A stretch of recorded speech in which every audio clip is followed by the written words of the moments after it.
pretty standard school day, but it's obviously not the case everywhere. No, about a quarter of schools don't actually have the 32 and a half hours. But what the government are proposing is adding 10 or 20 minutes perhaps to the school day. Look, we have a real problem of underperformance in our education system. We need a solution. And this proposal is not going to solve the problem, but it's probably a small move in the right direction. So what does need to happen then?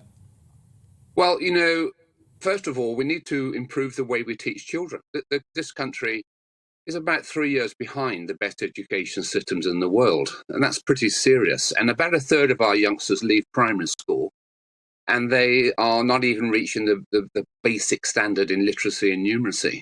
And many of those children go on into secondary school and they leave school and they don't reach the basic standards. And I know this personally because I work with underprivileged families and do what I can to help. And I took over a surveillance school, so I'm quite familiar with what goes on. And what I found is a lot of parents, they themselves are illiterate and innumerate. They can't help their own children because they've been through our education system. Our education system is a basket case, but we're not really facing up to that. So sorting out the school day, it may help. But actually, if you really wanted to help, you do what some of the private schools do. That is carry on till 6:30. I've taught in both state schools and private schools. And when I taught in the private schools, they started at 8:30 and they were still open at 6:30 when kids did their homework on the school premises. So they had a very long day. That might make a difference. But we've got a real problem. So I hope tomorrow, when the government are going to announce further plans for the reform of education, there's going to be a bit more in that what's called a white paper than just adding 20 minutes to the school day for some schools, because most schools actually already do the 32 and a half hours. So we've got a long way to go, I'm afraid. But, thank goodness it's been highlighted this morning and elsewhere. And these 10 to 20 minutes that you're talking about that the school day would be extended by, how does that benefit children? Does it make much of a difference? Well, it's over a year or so. It could work out about 2 weeks. And it can make a difference at the margins. But the problem is, I think, and look, I'm not normally someone who supports the teacher union stance on this, even though I was a union member myself. But the unions have said, look, in some rural situations, there's problems with transport and so forth. So there does need to be a little bit of flexibility in terms of the school day.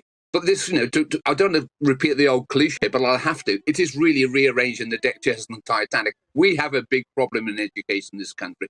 We are letting down a lot of young people, and we've got to prepare for the future. We're not going to do it by fiddling around with the school day for a small number of schools. We've got a giant Everest to climb. And so, as I say, I'm hoping we're going to have a little bit more. And if we can do anything to help children, it's the way we teach them. It's the method of teaching. If you go across to China or to Japan or to Singapore, Vietnam, which does very well, you'll find that the way the classroom is organised is very different from over in the UK. Going to any primary school in England, Wales, Scotland, Northern Ireland, you'll see the children sat around tables in groups, half of them with their back to the teacher. Go to Shanghai and you'll see 50 children facing the front with the teacher at the front of the classroom. And that means you get a different style of teaching.